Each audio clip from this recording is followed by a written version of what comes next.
वबरकातुहू। सवाल ये पूछा गया है कि बरसात का मौसम है, कीड़े मकोड़े अमूमन निकल आते हैं, तो कोई खातून उनका ये कहना है कि क्या वो इस खदशे से कि कहीं मुझे वो कीड़े मकोड़े काट ना जाएं, तो किसी बुलंद जगह पे बैठ कर वो नमाज पढ़ सकती हैं।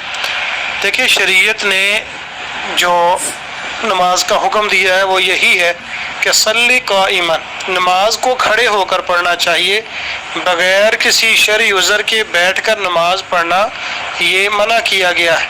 फ़इल्लम तस्तति फ़क़ाइदन, अगर खड़े होने की सकत नहीं है, टांगों में कोई मसला है, बीमारी है या तबीयत नासाज है और खड़े नहीं हो सकते, तो फिर बैठकर नमाज पढ़ सकते हैं।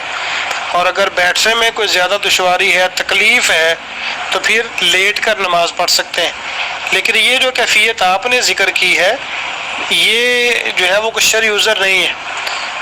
ये ज़रूरत से ज़्यादा वो ज़रा कीड़े मकोड़ों से डरती हैं, तो माशाल्लाह वो अच्छी खासी सेहतमंद होंगी, तो कीड़े बेचारे उनको कौन सा खींच के ले जाएंगे। तो उनसे कहें कि सुबह शाम के अज़कार किया करें, अऊज़ु बिकलिमातिल्लाहि ताम्माति मिन शर्रि मा खलक़, बिस्मिल्लाहिल्लज़ी ला यज़ुर्रु मअ इस्मिही शैउन फ़िल अर्ज़ि वला फ़िस समा व हुवस समीउल अलीम।